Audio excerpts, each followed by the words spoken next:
I wanted to talk about a couple of things tonight that I think are quite important and really do shape the world around us, and that being turbulence and aerodynamics. This is a nice illustration of a turbulent flow that you can see going over a bike. But in real life, it's actually quite hard to see turbulence in action. Most people, and I always say this, assume that it's a bit like a bumpy flight on an aircraft. You know, you feel turbulence, but you don't really know maybe what it means and how it affects the world around us. Well, it's true that it's hard to see, but sometimes if you look closely enough, you can see examples of it. And I was taking a walk actually to where my office is down near Osney. And when you work on CFD, computational fluid dynamics, that I'll introduce later, and aerodynamics and turbulence, you're kind of used to seeing things on a computer screen actually, a bit like that simulation I showed before. And I know it sounds bizarre, but you kind of forget that these things are happening in real life. And so when I walked past the river and I just saw it, I thought, of course, this is a really good example. So I took a quick video of it on my phone, on my iPhone. So apologies for the quality. And I also did it with the slow-mo thing so we could see it. And I think it shows it really clearly because what you're seeing in this image is the river flowing from right to left. And essentially you're seeing two regimes of the flow. So on the right, we have this very smooth, what we call laminar flow. From this video, it looks like it's not moving at all, but it is. And if you were to follow some of that water, a droplet, it would pretty much follow the same path, and it wouldn't be moving around too much in space or time. But if you look at the left side of the video, we've seen that as the flow comes down, and I think these are actually two rocks here, we see a transition to a completely different state, now a turbulent state of the flow, which looks very different. We're seeing highly unsteady motion, it's very three-dimensional, and it's seemingly chaotic and random, quite different than the flow on the right side. Now, another good example is if you look at the smoke from a candle or the breath on a cold morning, you can see a similar thing going on here where you have initially a very smooth laminar flow where if you tracked one part of the smoke, it would pretty much follow the same path all the way. But then at some point, it transitions to this turbulent state where suddenly it becomes far more unsteady, three-dimensional, and again, seemingly chaotic and random. But those are two examples, I suppose, similar length scales. We're talking of a river going around the rocks or a candle, the smoke coming from a candle. But of course, you can also see it at much larger scales. So this is showing the ocean currents. Now, you could go into this a bit more deeply and look at the technicalities of how similar that is to the river, but really it does exhibit similar turbulent characteristics where we have these large swirling motions, these turbulent eddies that we saw in the river and the smoke. And the point is that it's of a varying length scales. So we see some huge ones, and if you keep looking at the photo, you see smaller and smaller and smaller. And this is one of the characteristics of turbulence, this range of length scales. Now, typically the largest length scales are on the order of the geometry that's producing it. Now, geometry makes sense if we're talking about a car. In this case, we're talking more of an island or a country. So you're seeing these are thousands of kilometers across. But if you zoomed in, you'd see maybe a mile. And if we had, a Google Maps style thing where you could zoom in, you'd see then another set of scales and another set of scales until you went down to the waves and to the water itself. So there's a completely different example, but one of the more extremes, I suppose, is a simulation of the magnetic field coming from the solar winds, from the sun. And this is, I suppose, if I'd have colored that blue, you'd maybe have thought that was the same thing, it's just water, but it is completely not. But it exhibits the same sort of scales. So you can see that turbulence really is not just something related to air, but it's related to pretty much all fluids and many other mechanisms. I suppose you could summarize it like this, that if you had a die that was moving through the laminar regime, and then it goes into the turbulent part, it's going to be moved by these turbulent eddies, which are moving around with different length scales, and it's getting mixed and transported around. The other thing to note is that if you were to take a point in one of those flows, let's say in the river, or on the candle, or of a jet, and you took what was the velocity at that point over time, you'd see that it's actually highly fluctuating. It's moving. Kind of makes sense from the visual images you've seen. But if you took a long enough average of how did that look over time, you'd find that when you then superimpose that fluctuation around it, you can see it is pretty much staying within a range. It's not going crazy high, crazy low. It's tracking the mean. And we'll come back to that later, why actually for a lot of engineering applications and real life interpretation of turbulence, the mean is often the more useful part. So many people have tried to understand or figure out turbulence for centuries. These are images from one of Leonardo Da Vinci's notebooks. And you can see and you can imagine that when you look at a waterfall or the flowing river, you get intrigued onto how are these structures happening. And I'm sure he was seeing these same sort of things in different situations and trying to link them together.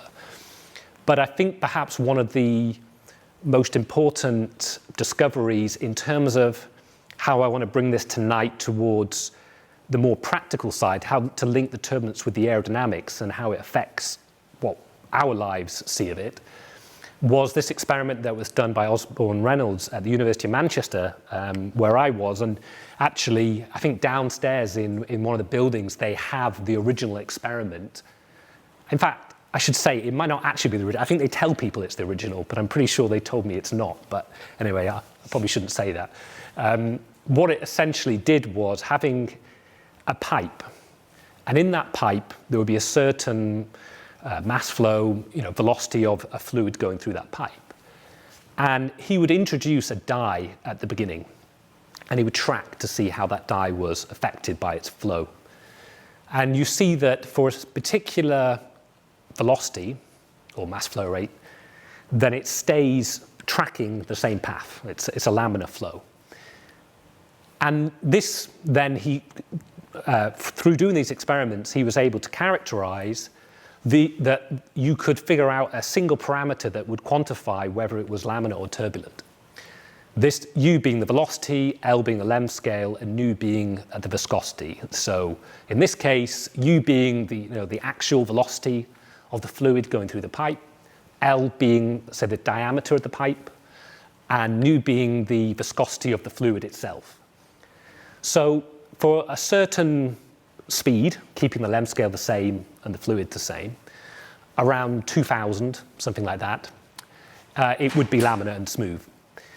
The second part is if you increase that speed, he started to see that this dye would show bursts of turbulent-like behavior. It would start to break down into showing these sort of structures we saw in the previous videos. And then once you increase it even further, then it breaks down fully into what we see as a turbulent flow, where the dye is being mixed and transported to the point that by the end, it's completely mixed and mashed compared to what it was before. So he basically realized that it was these three parameters that were affecting whether something was laminar or whether it was turbulent. Now, as it turns out, for most real-life situations, the Reynolds number for that particular case is high enough for it to be turbulent. So if you're looking over the flow around a car, a plane, a bike, in quite a lot of the rivers, even sometimes in our body itself, the flow tends to be turbulent. So nature tends to prefer turbulence. And that's why really it's so important to understand how it comes about and really how we can control it in a way. So I suppose the first question is, what is it a bad thing? Is it a good thing? Is it something that we want to try to change? Well, turbulent flows are very good at mixing and transporting fluid.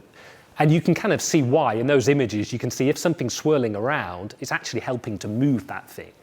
So that's actually pretty good for some things. So if we want to be, for example, cooling something down, and we add some coolant, if it's a turbulent flow, that coolant will be spread much more quickly than it would be if it was in a laminar state. If you wanted to spread a certain chemical within water, or you wanted to mix two things together, a turbulent flow would be better at doing that. And a good example for that is if you're in a jet engine or in a nuclear reactor where you're wanting to pump coolant around, you will actually try to promote turbulence. So the thing that I didn't mention before, that with the pipe experiment, you could actually make it turbulent much quicker if you added disturbances to it. So if you'd have roughened up the surface of the pipe, or if I'd have shook the pipe, then it would have transitioned much earlier. So if you add energy to the flow, it will move to being turbulent. And so in the case of inside a jet engine or in a nuclear reactor, in these channels and pipes, you can just add some ribs or things that basically cause the flow to trip over it and become turbulent quicker. So there are times when it's good. So I suppose as a point, and some of you may already get this, but I think it's worth going over anyway, is if you have a flow that's coming over an object, I mean, you could think of a car or a plane, it's basically going to be going over a surface. Now, if you were to rub your hand over a desk or a surface, you would feel that obviously there's a resistive force, there's a friction going. And the fluid feels the exact same thing. So as the fluid goes over the plate, in this case, then it is started to be slowed down because there's an equal and opposite force slowing it down because of this friction. So you essentially get what we call a boundary layer forming, because the velocity is zero of the fluid at the wall. Away in the free stream, it's at its free stream value. And then, of course, there's a profile as it goes from zero to its maximum. So that's what we would say in a laminar situation. Now, if you go to a turbulent boundary layer, then we saw that mixing of the fluid actually makes this boundary layer both thicker, but also have a different profile near the wall, because this high energy flow that's at the top is being able to be mixed to the bottom and keep higher energy at the bottom, where the laminar didn't have that to its extent. So turbulent flows have a larger resistive force in this boundary layer that basically is a drag force that is slowing it down in the case of a car or a plane. But another thing is important, because this phrase will be used in the rest of the talk, which is if you have a flow, let's say this over an airfoil, so essentially a cut through a wing, as it comes round the backside, then you're going to get an increase in the pressure. We're going to have an adverse pressure gradient. As the pressure increases, the velocity is going to decrease. So over the back of that airfoil, we're going to see the flow is going to slow down. It's already slowing down because of this shearing, the fact that the fluid's going over the surface and being slowed down. If we also add in this adverse pressure gradient, then what can happen is the flow can slow down to the point where it actually starts to come back on itself and separate from the surface. And we call this a separated flow. It's a recirculating flow where the flow is actually coming back on itself. A good example of this is from a simulation that I did of an aircraft wing. Well, actually, a 3-element section that's been cut. So what you're seeing here, if you've been on an aircraft and it's coming into land or it's taking off, you hear the noise of the slat and the flap coming out as the wing extends. So what that is there is the slat, the front bit. The flow's coming from left to right, and this is actually a vorticity, so it's the kind of swirling motion of the fluid. And the flow comes around this edge, but you can imagine that at this point, it cannot keep going round and it fully separates off the side. So in this part, that's causing a drag. It's causing a force that wants to go the other way. Now, in this particular case, it's actually quite interesting because this links to one big issue, which is noise. So if you're on a plane and you're coming into land, you would be right to think that the engines would be the biggest noise. Now, for some aircraft with certain engines, that's correct. But a large part of the noise is this system, this high lift system, because exactly of what's going on here. So the flow separates off this edge, comes around, and is hitting that surface. And as it hits the surface, it sets off acoustic waves. And those waves propagate, and you can hear it on the ground. So the reason that this simulation was done, in fact, was actually part of a wider project that NASA were involved in trying to look at ways to reduce the noise on these high lift devices so that when planes come into land, they're quieter. And I'll go into that a little bit later. But I just wanted to introduce the idea that the flow can separate because of both the boundary layer, the action of this friction, but also because of the geometry of the object, it can also come off. Now, the other important point to make is that turbulent flows can resist separation more, and I'll go into an example of that in a moment.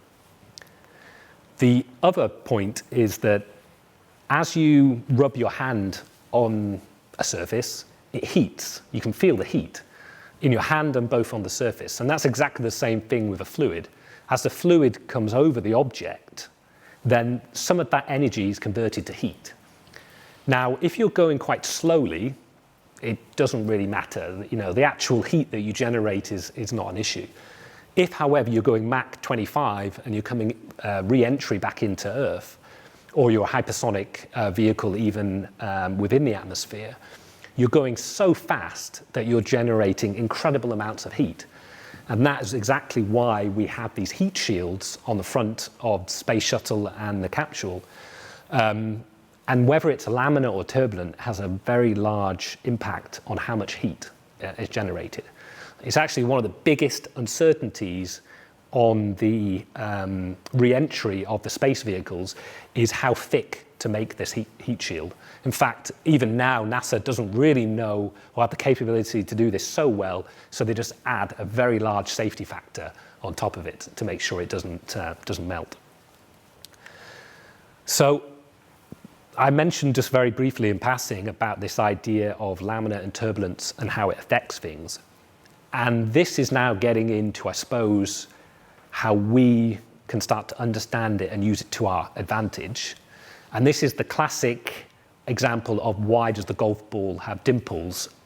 And hopefully now what I've said before will make it make more sense. So what we're seeing here is a smooth golf ball, so a sphere. And I've colored it such that this recirculating region that you've seen in the past view is visualized with this isosurface. So essentially, it's as if the golf ball is much bigger than it really is. And that's why it has quite a large amount of drag. And on this graph on the top, I'm showing the drag coefficient, which I'll go into a moment, but you can think of it pretty much as just the drag, that resisting force, and the Reynolds number. So in this case, we can think of it pretty much as the speed. Now, there is a slightly complex shape to this graph because the flow transitions between laminar and turbulent. But I want you to focus at the point of about 100,000, which I think I was equating to the speed you would hit the golf ball. A normal person would hit a golf ball. And so it has a certain level of drag, which is essentially going to then slow it down and how far you can hit the ball. Now, if you do the same simulation of the golf ball, and golf balls have dimples, as everyone knows, you notice a much smaller recirculation region on the back of it. It's always counterintuitive because most people would assume just by nature that a streamlined body has less drag.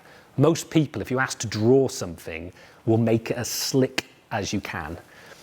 And that is true in the sense that the boundary layer of this golf ball with dimples and the smooth sphere, because of what I showed before about the boundary layer getting thicker and this mixing, it will have more drag in terms of that boundary layer.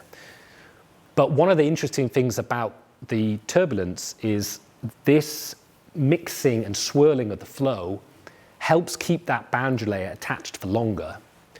And hence, the flow doesn't do that separation until later on. And the effective, form drag, the shape that resisting force is creating is now smaller, and hence the drag is lower. So in this example, the dimples trip the flow to go from laminar to turbulent, and then they help reduce the drag. The other point is this is speed dependent and application dependent. So if you were going to try and do this on another object, it doesn't always work. So you see examples of tripping on aircraft wings with vortex generators, but just putting dimples on something randomly won't necessarily work.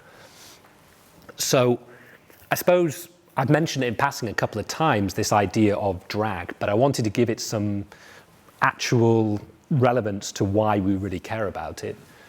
Obviously, it's an aerodynamic force. Most people have heard of what a drag force is. There's the drag, which if we're thinking in a normal kind of up, down, left scenario, the drag is what's resisting it against its movement. We have a lift force going up or down if you're thinking of motorsport, and a side force. If we focus just on the drag for now, then we can see essentially it's linked to a few variables.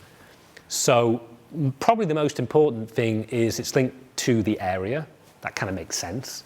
If it's much bigger, it will have a larger drag.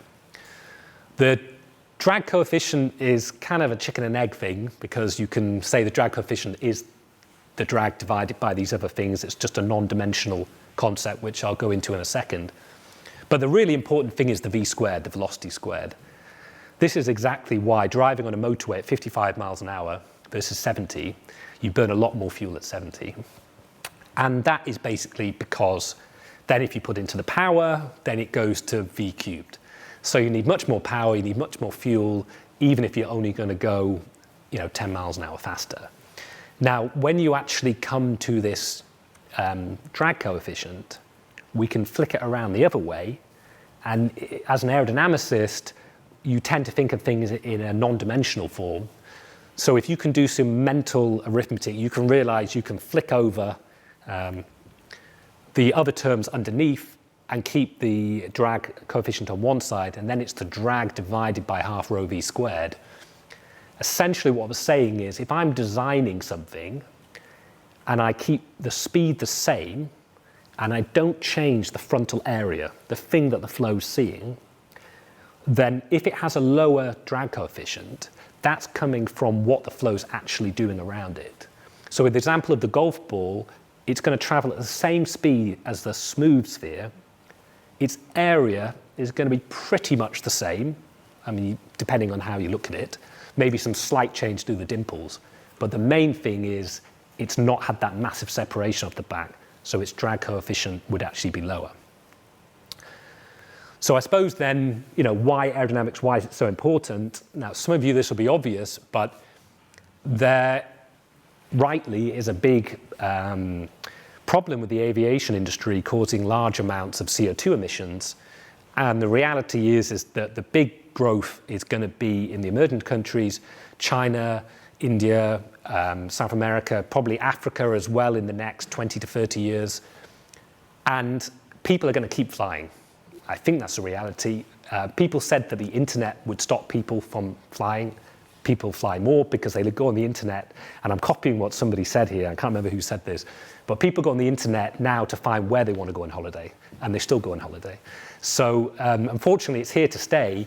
So I suppose in terms of myself being an academic / engineer, I'm trying to think, well, if people are going to do it, can we make it greener and better?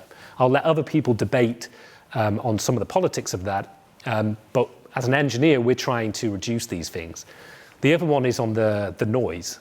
So if you live near an airport, you'll fully appreciate how frustrating having a massive aircraft is coming over. They are very noisy. And even when they're just sat on the runway or taxiing, you can hear it. So it's for personal health, it's actually not very good. And if you're Heathrow or somewhere else and want to open another runway, that's largely driven by noise constraints. So if you can essentially reduce the noise of an aircraft coming in, it's a win-win, less noise for people around, and for the selfish reasons of the airport, they can probably run flights later on. The other one is fuel burn savings, which is, of course, linked to CO2. It's also linked to the profit of airline companies, because the fuel is one of the largest costs for them.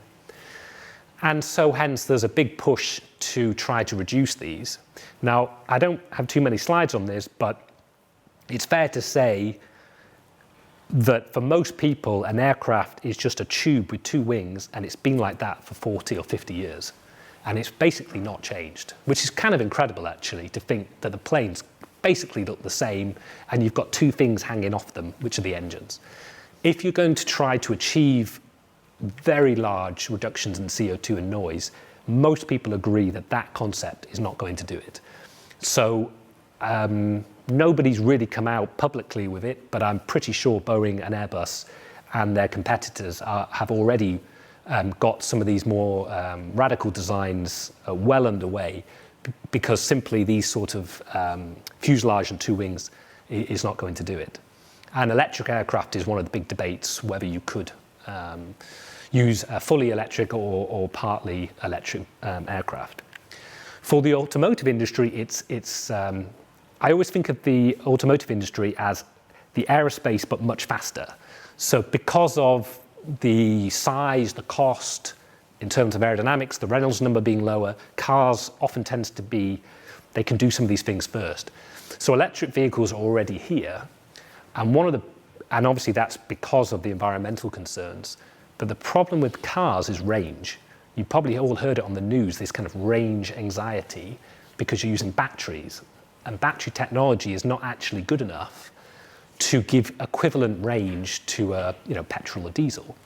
So if you speak with the car companies, they really want to increase the range, which is largely due to, if we ignore battery work, the drag. So as an aerodynamicist, suddenly you're popular again. Cars are driven by design. People don't buy cars because of how efficient they are. They buy it because of how they look. So design departments rule in car companies. That's what matters. An aerodynamicist has little power. If a designer wants to put something, it's probably going to stay, and the aerodynamicist has to do a really hard job to convince them not to put it on there. And that's why I've got this slide here on active flow control, which is essentially trying to come up with ways to adapt the flow without changing the geometry.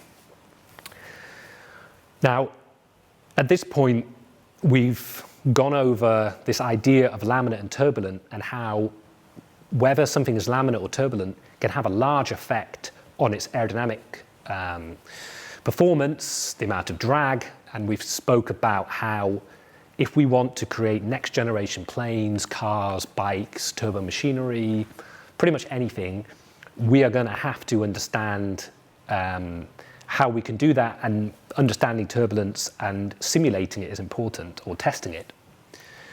So this is where this interesting thing about how do we do something about it comes in. Well, if you're a car company and you want to test a new design, then you've got a few options. So one option is that you can actually make it.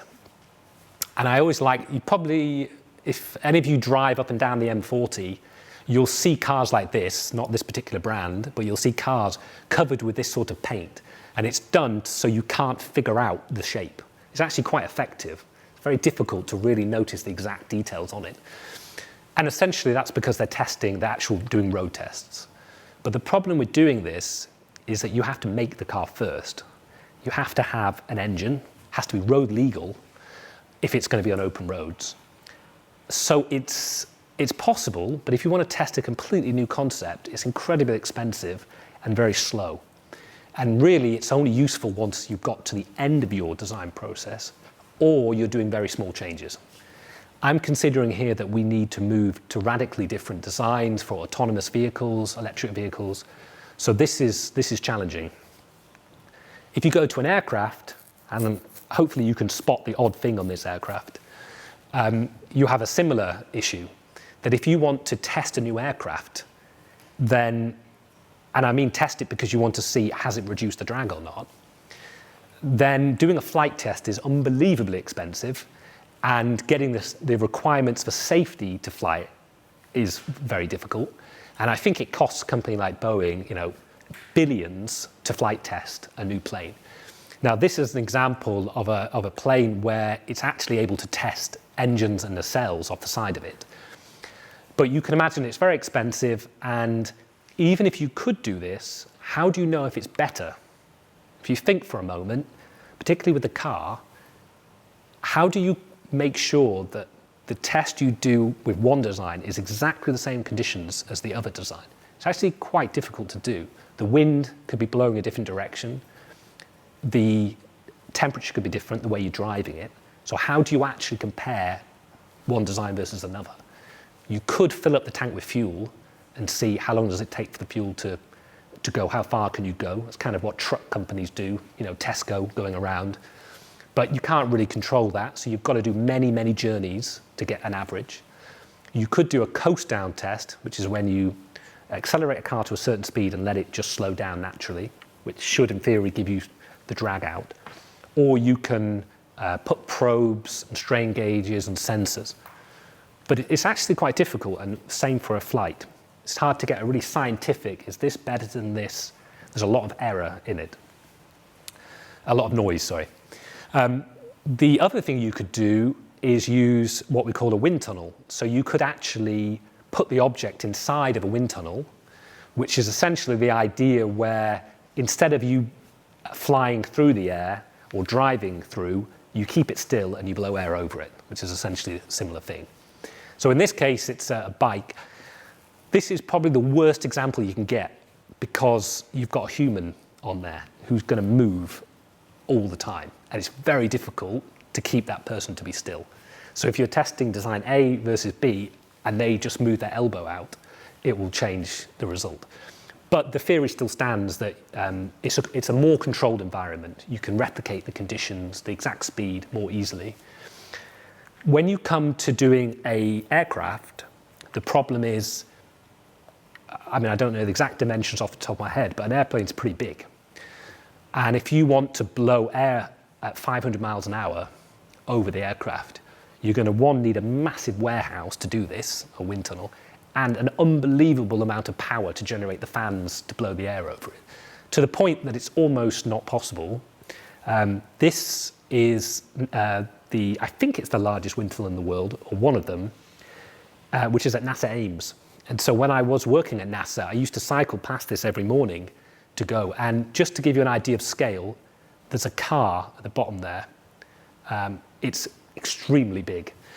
And it's so big that this is in Silicon Valley that it can only run with the permission of the city council because it's such a huge power drain. I think they have to run it at night, basically.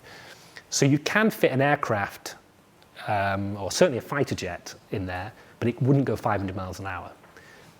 And this is important because of that Reynolds number. You can see that the Reynolds number affects whether it's laminar or turbulent, and even when it is turbulent, there will be changes depending on what the Reynolds number is. It's not completely independent. So the challenge is matching the Reynolds number. So we know with the Reynolds number, it's velocity, length scale divided by nu. So if we can't do 500 miles an hour, we can only do a lower speed. That means we've got to make the plane even bigger to have the same Reynolds number, which is even worse because now that's already massive. We can't make it bigger. So what essentially you have to think about is what else can you do? So you could make the model smaller because it's velocity times length scale divided by nu. But if you make it smaller, you've got to make the speed faster.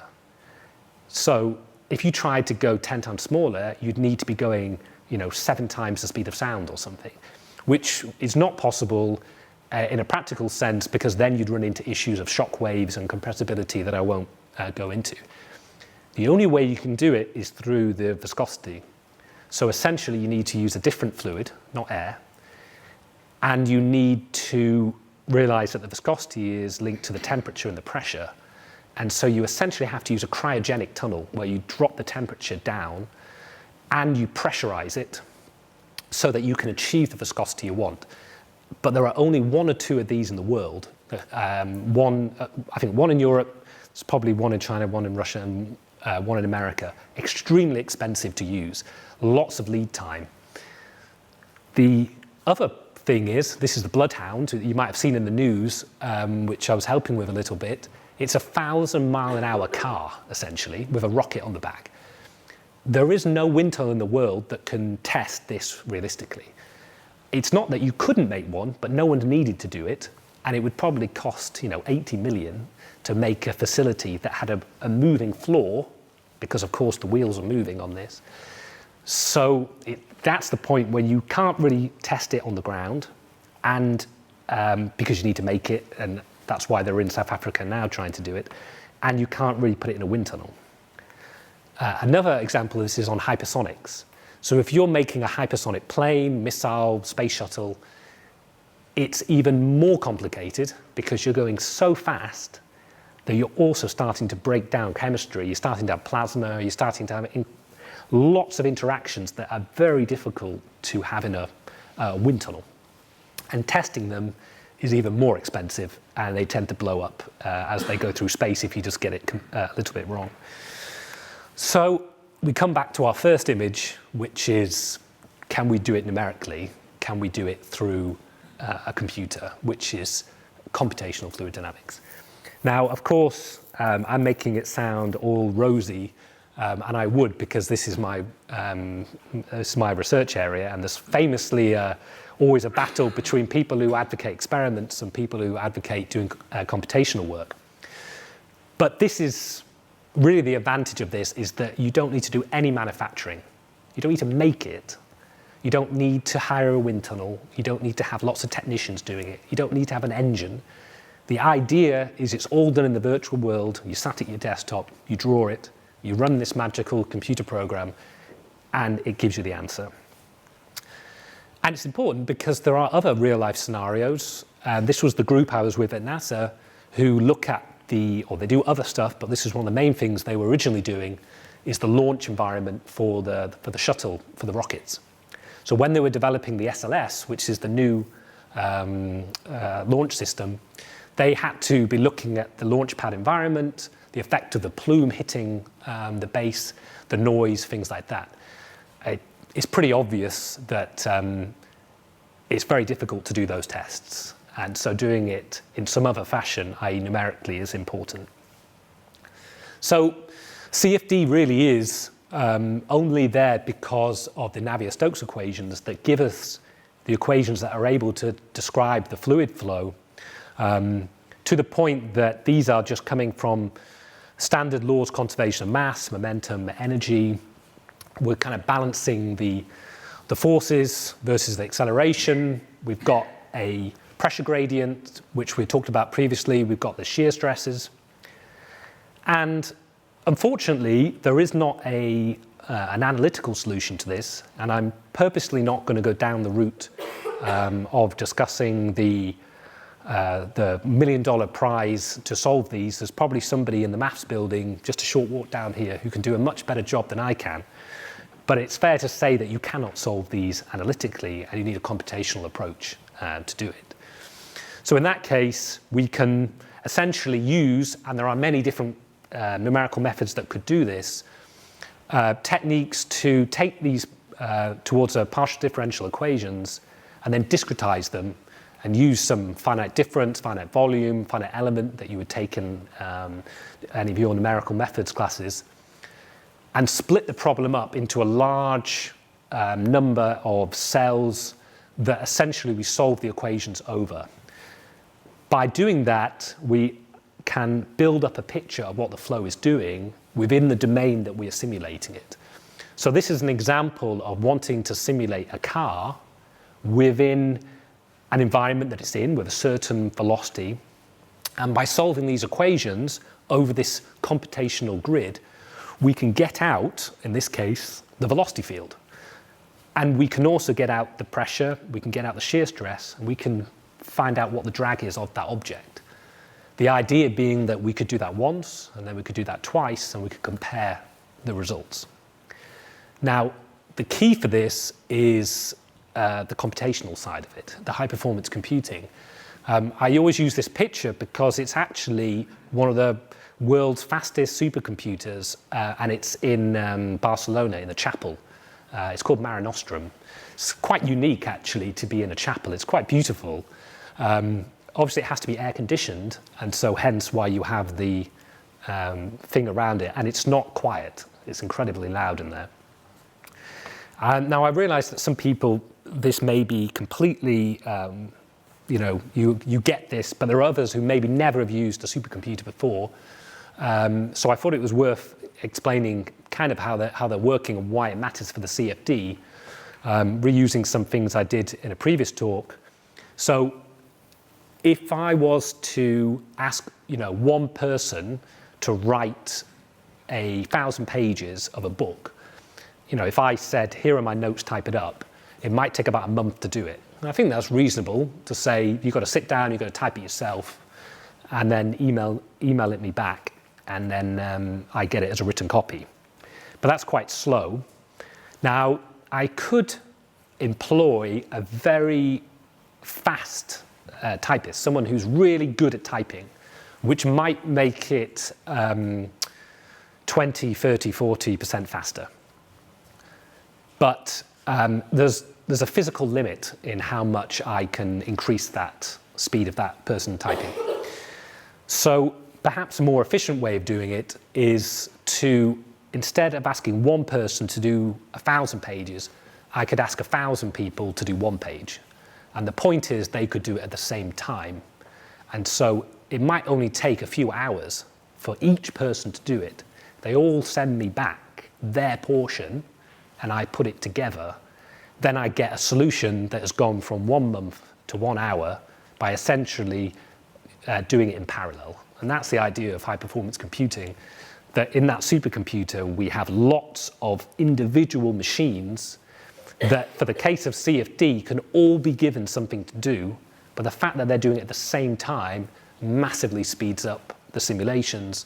And so CFD can be done from where it used to be, months or if I was to do it on my laptop, it would probably take 2 years to do that simulation. And that's not really an exaggeration, because this was quite a high fidelity simulation. Where on a supercomputer, I could do it in a day. So it's important not to forget how much high performance computing has changed CFD, aerodynamics terms. Computing has made a huge difference. But the problem is that we haven't got this magical thing, CFD, that can solve these equations. We use it as a computer and we get the answer, and you never need to flight test. You don't need a wind tunnel. Fortunately, that's not the case. So what we have is this challenge that you saw that the turbulence had all these different length scales. We saw that it can go from the size of the geometry, so being a couple of meters, to millimeters. And with that, the problem is that you need that grid to capture that. All those little cells that I showed, they need to be as small as those structures to capture it. Now, you can do the sums in your head that for a 4-meter car, a millimeter resolution, you need billions of them. You also need to do this in time, so it's an unsteady flow. So the amount that you step the solution forward has to go very slowly. So you end up needing millions of iterations on hundreds of billions of cells. And to do this, it would probably require 100,000 cores. So essentially, 25,000 of these laptops running for maybe a couple of weeks. And to give you an idea of the cost, about £2 million on let's say a cloud computing service, just to do one simulation of one car. Then that's not cheaper than building one and driving it. That's important to note.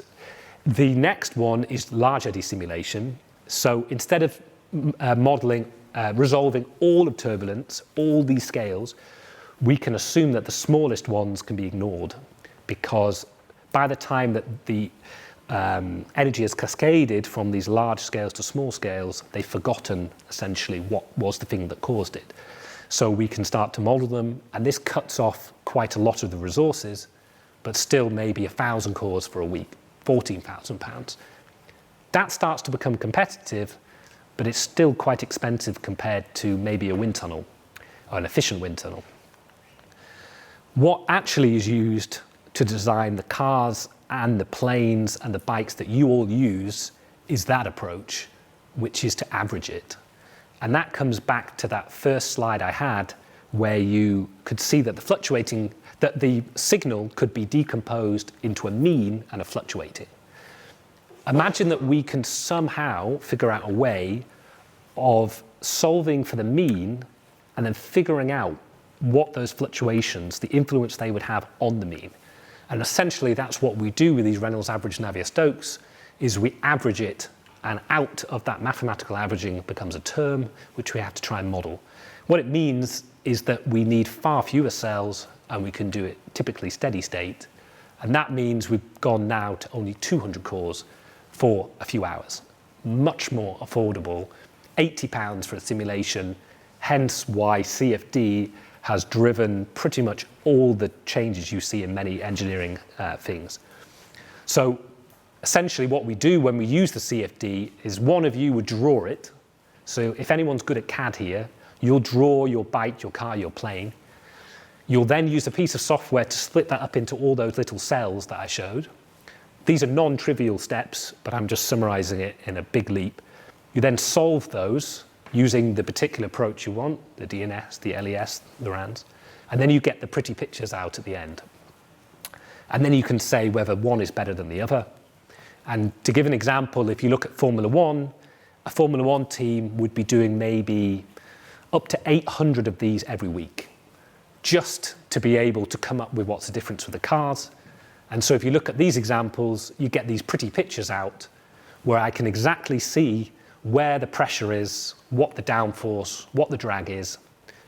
But you have to remember that this is a highly turbulent flow field still, with very complex physics going on, that is even more complicated if you put another car behind it. I show this of anyone who's particularly interested in Formula One and the 2021 rules, because this is exactly the challenge of a car following another car. It's also an issue when a truck follows another truck on the motorway. There's an optimum distance, and if you're looking at autonomous future highways, there's a lot of work going on. How close should trucks follow each other, cars follow each other, etc. So I suppose really the final things are, why does this all matter in terms of the future? Well, this is a concept drawing from Renault. The future of cars is autonomous, I'm not sure which way around this, autonomous connected electric vehicles.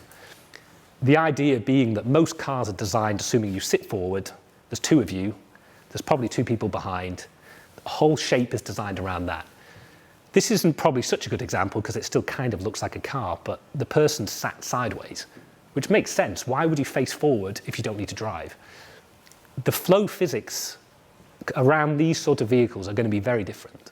This is a more conventional looking one, but it's really going to matter when cars start to drastically change the way they look. On the aerospace side, the real innovations are around, flying cars. It used to be a joke when people said flying cars, and some wacky person would say they've come up with it. Maybe they're not called flying cars anymore, urban air transport, but essentially this is happening now.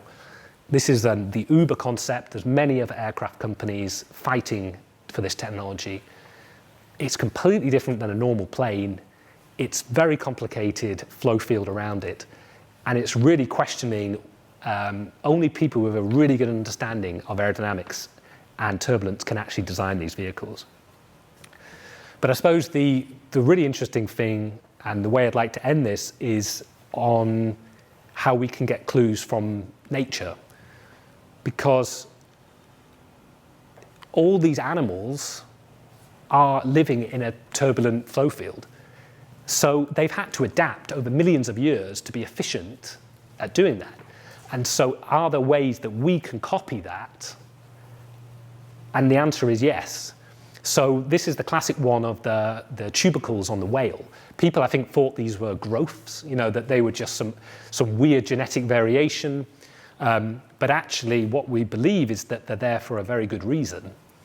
And some ex-colleagues of mine at Manchester did these simulations This is an airfoil, a normal-looking airfoil. The flow separates, we get drag, etc. When you have tubercles, I mean, obviously on a whale they're slightly odd-looking, but if you try to do this in a more scientific way, they create some vortices that give more energy, that make it attach for longer and reduce the drag. And the theory is that the whale does it to help the maneuverability under the water.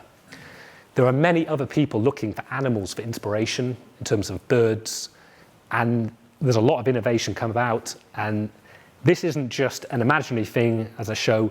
Actually, a Formula One team that tend to be quite good at taking stuff put tubercles on the back of it, on the back of the wing. So there's a direct link between nature, somebody trying to understand, using CFD to do the simulations, and actually making something better. This is a terrible example to end on for green future, because this is Formula One, and Formula One is not very green. But I think you get what I mean. So yeah, with that, I'd like to end. Thanks.